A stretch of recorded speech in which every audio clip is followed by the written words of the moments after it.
What's up, folks? Welcome back to TacticalTortoise. My name is Trevi, and it's time for more 40k tactics. A couple weeks ago, I made a video about combat slingshotting and some ways that you can use combat movement to mess with your opponent. And some people pointed out or had questions about how these mechanics interact with the fight's first ability. So that's what we're going to be talking about today. The fight first ability, ways that you can use it, and ways that you can defeat it. But first, let's start by talking about what exactly this ability is. The context is really important here, so let's break down exactly how the fight phase works. The fight phase in Warhammer 40,000 is broken into two distinct steps, the fight's first step and the remaining fights step. During each of these steps, players will take turns activating units to fight, starting with the inactive player, the player whose turn is not currently taking place. Units with fights first are selected during that first step, the aptly named fight first step. But keep in mind that they need to be eligible to fight at that time. An eligible unit is either one that has charged earlier in that turn, or one who is currently engaged with an enemy. I should mention, though, that there may be some instances in which a unit with fight first is actually not eligible to fight until the remaining fights step because the board state has changed thanks to models moving around during their combat activations. In these cases, that fight firsting model will still get to fight during the remaining fights step. That's called out in the fight phase rules. Now, for context, because it's going to be really important with how this works, and I see a ton of confusion about exactly how these effects interact, let's talk about what actually happens when a unit fights. When it becomes your turn as a player to select a unit to fight during the fight phase, you will choose a unit that's eligible during that step. So in the fight's first step, a unit that currently has fights first and either charged or is currently engaged. That unit will then pile in, target, and perform its attacks, then consolidate, then its activation is complete, and we will move on to the next unit. Basically, nothing interrupts this sequence. So if a unit were to engage a unit with fights first during its pile in or consolidate moves, that doesn't mean that the unit with fights first gets to hit them. It simply means that that fight first unit is now eligible to attack during its own activation, which could theoretically be during the fight's first step of the phase. Now, when a unit charges normally, it gains the fight first ability until the end of that turn. This is called the charging bonus. You'll find that many abilities are granted by units that charge or perform a charge move or end a charge. These aren't defined by the rules themselves as the charging bonus. The charging bonus specifically refers to that fight first that is granted by charging. Now, keep in mind that even though a charging unit will get fight first, the other player still gets to activate first during the fight's first step, if they have any units that have fight first that are currently engaged. This is why fighting first is such a powerful defensive ability. If you have a unit that has fights first and is charged by an enemy, that enemy will gain fights first, but the unit that was charged will be eligible to fight before them. Now, in addition to that, keep in mind that there's no bonus for charging with a fight's first unit. You don't get fight first twice, and so you fight extra first. The rules don't stack. You still fight during the fight first step of the sequence. Fighting first is almost entirely a defensive mechanic. This also means that fight first has very special synergy with heroic intervention.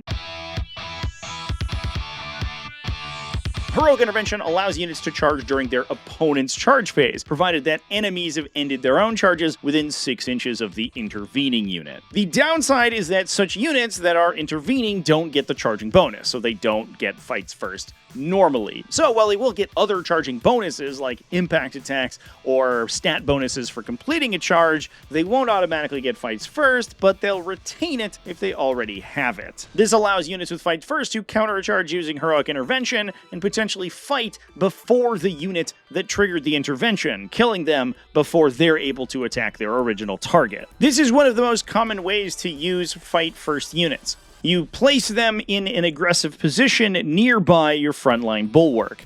This requires enemies that charge into this frontline unit to engage them and get within 6 inches of their unit that has fights first. In this case, granted by the Judiciary that's attached into the Blade Guard veteran unit. In this case, a Tyranny unit charging into this front line of Terminators is liable to be heroically intervened by the Blade Guard veterans. The Blade Guard would then subsequently attack and have a pretty reasonable chance It's simply killing the Hormagaunts before these Hormagaunts get to swing at all. So that's why fighting first is such a powerful and impactful ability, but let's talk about how to defeat it.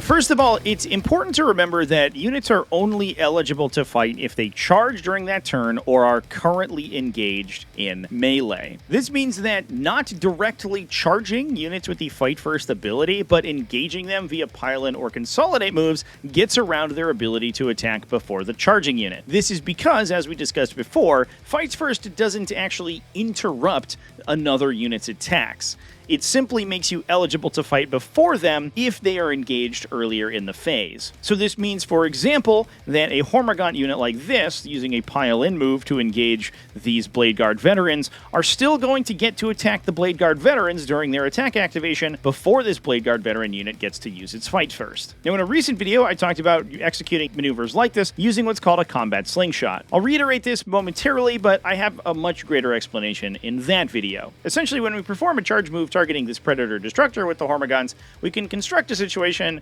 using the physical mass of the Hormagaunt unit that no further Hormagaunts can move into base contact with this Predator. If that's the case, then the Hormagaunts only have to move towards the Predator during their charge move. Assuming they started farther away, this allows them to move in this direction, closing the distance with the Predator, but not necessarily moving to engage it. From there, all these models will then perform a pile-in or consolidate move, moving towards the closest enemy model, even one that they didn't charge. In this case, this would allow them to move towards the Blade Guard veterans and then attack them. Since they've already been selected to fight, they will immediately attack after their pile-in move is complete, then move on to consolidate. Then, if they desire to, the Blade Guard veteran unit could fight after they've already been attacked. But if they receive some casualties, obviously, the counterattack is not going to be quite as impactful. Now, obviously, in many of these situations, heroic intervention is always a problem. These guys being able to intervene allows them to interrupt the kind of combat movement that we just discussed earlier by simply charging the unit that charged the Predator. However, units cannot heroically intervene if they're already engaged. And one thing that's important to note is that units that fight first must be selected to fight during the fight first step if they're able to. This can allow you to manipulate the time at which these fight first units have to attack, forcing them to attack less valuable stuff than your actual combat units. So in this instance, what we can do is simply charge these Hormagaunts into the Blade Guard veterans and move models into base contact to prevent them from doing anything with their fight first. Using our fight phase maneuvers and combat slingshots, as we just discussed, to put several Gene Stealers in a position where they could attack into the Blade Guard veterans rather than being forced to attack this Predator. At that stage, we move to the fight phase, and at the start of the fight phase, in the fight first phase, the Blade Guard veterans must be selected to activate. That will likely kill the Hormagaunt squad, but leave the Gene Stealer squad entirely untouched. That's pinned this fight first unit and forced them to waste their valuable attacks into a unit that's suboptimal for them to swing into. That then allows the Gene Stealer unit to activate and move their models towards the Blade Guard veterans, attacking them and potentially knocking them out themselves. Oh, it's because they're head. I understand why they do that. The roly-poly Blade Guard veterans. While this kind of setup obviously requires more investment and is a little bit more difficult to pull off than simply piling into an enemy unit, if your opponent is representing a heroic intervention with a fight-first unit that you're really worried about, but you still want to get to attack them without them threatening your more valuable combat units, this is the way to do that. So I hope that alleviates your questions about the Fight First ability. And thanks for watching all the way to the end of the video, and big thanks to everyone who supports Tactical Tortoise, either over on Patreon at patreon.com/TacticalTortoise, YouTube channel members, and Twitch subscribers. All you people are amazing, and I love you. Remember to keep it classy, folks, and have happy wargaming.